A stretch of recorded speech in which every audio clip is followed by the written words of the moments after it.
વડોદરાના Jawahar Nagar police station વિસ્તારમાં વર્ષ 2009માં રણોલી જીઆઈડીસી ખાતે આવેલ એલએનટી કંપની પાસે કોન્ટ્રાક્ટર પાસે મજૂરીના પૈસા લેવા બાબતે સામાન્ય બોલાચાલીમાં ઉશ્કેરાયેલા શ્રમજીવીએ કોન્ટ્રાક્ટર પર પાવડાના હાથાથી હુમલો કર્યો હતો, જેમાં કોન્ટ્રાક્ટરનું મોત નીપજ્યું હતું અને મજદૂર છે એ નાસી છૂટ્યો હતો। તેમાં જવાહરનગર પોલીસે 16 વર્ષ બાદ રાજસ્થાનથી તેને ઝડપીને આગળની તપાસ હાથ ધરી છે। વડોદરા જિલ્લાના તાંજલજા વિસ્તારમાં આવેલ તખલ્લુસ પાર્કમાં રહેતા ઇમરાન ઉર્ફે મુન્નો પ્યારે દયમા, જે રણોલી જીઆઈડીસીમાં આવેલ એલએનટી કંપનીમાં કોન્ટ્રાક્ટર તરીકે કામ કરતા હતા, તેઓની સાથે રાજસ્થાન બાંસવાડાના નગાભાઈ સારેલ પણ મજૂરી કામ કરતા હતા। મજૂરીના પૈસાની માંગણી કરતા બંને વચ્ચે સામાન્ય બોલાચાલી થઈ હતી, જેમાં ઉશ્કેરાયેલ મજૂર નગાભાઈ સારેલે નજીકમાં પડેલ પાવડાના હાથા વડે કોન્ટ્રાક્ટર મુન્ના દયમા પર હુમલો કરતા તેને પેટના ભાગે અને માથાના ભાગે ગંભીર ઈજા પહોંચી હતી, જે બાદ તેનું મોત નીપજ્યું હતું। ત્યારે કોન્ટ્રાક્ટર ઇમરાનની આ હત્યા કરી મજૂર જે છે નાગાભાઈ સારેલ એ નાસી છૂટ્યો હતો। જવાહરનગર પોલીસ મથકે હત્યાનો ગુનો નોંધીને તેના પર 10,000નું ઇનામની જાહેરાત પણ કરી હતી। ત્યારે જવાહરનગર પોલીસને બાતમી મળી હતી કે કોન્ટ્રાક્ટર અને નગાભાઈ સારેલ પોતાના વતન રાજસ્થાન બાંસવાડામાં છે અને જે માટે થઈને જવાહરનગર પોલીસને મળેલી આ બાતમીને આધારે તેઓએ આરોપીને ઝડપી લીધો હતો। એ બાદ આરોપીને ઝડપવામાં તેમને સફળતા સાંપડી હતી। ત્યારે પોલીસે અત્યારે બાંસવાડાથી વડોદરા જામનગર પોલીસે હત્યારા નગરભાઈ સારેલના વિરુદ્ધ હત્યા નોંધી આગળની તપાસ હાથ ધરી છે। જોકે આ બનાવ સંદર્ભે વડોદરા શહેરમાં પોલીસ ડીસીપી ઝોન 1ના જુલી કોઠીમાં પત્રકાર પરિષદ યોજી સમગ્ર ગુનાની વિસ્તૃત માહિતી આપી હતી। જવાહરનગર પોલીસ સ્ટેશન વિસ્તારમાં 2009ની સાલમાં એક મર્ડરનો બનાવ બનેલો।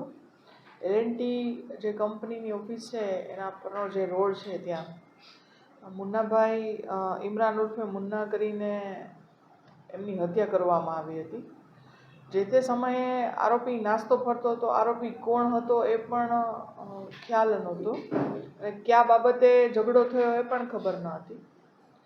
પણ મહેરબાન સીપી સરની નાસ્તા ફરતા પકડવાની ડ્રાઈવ અંતર્ગત પરમાર પીઆઈએ પોતાના માણસો અને ટેકનિકલ સોર્સિસનો ઉપયોગ કરી અને હ્યુમન રિસોર્સિસનો ઉપયોગ કરી અને કાગળોનો અભ્યાસ કરી 16 વર્ષ બાદ આ ઝઘડો છે એ મજૂરીના પૈસા આપવા બાબતે જે મરણ જનાર છે લેબર કોન્ટ્રાક્ટર હતા અને જે હાલનો આરોપી છે 16 વર્ષ બાદ પકડેલો છે એ ત્યાં લેબરર તરીકે કામ કરતો હતો અને પૈસાના ઝઘડામાંથી આ મર્ડરનો બનાવ બનેલો હતો।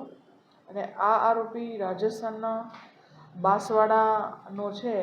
હ્યુમન રિસોર્સિસના આધારે ટીમ મોકલી અને ત્યાં વોચ ગોઠવી અને આરોપીને આજરોજ લાવી અને રિમાન્ડ મેળવવાની આગળની કાયદેસરની કાર્યવાહી કરવામાં આવી છે।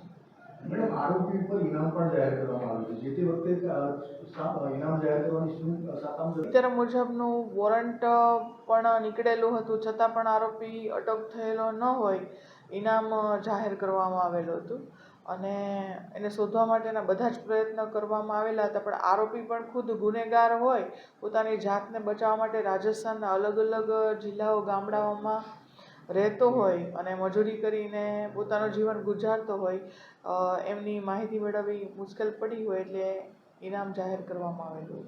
કેટલું ઇનામ હતું અને શું 10,000 ઇનામ જાહેર કરવામાં આવેલું હતું।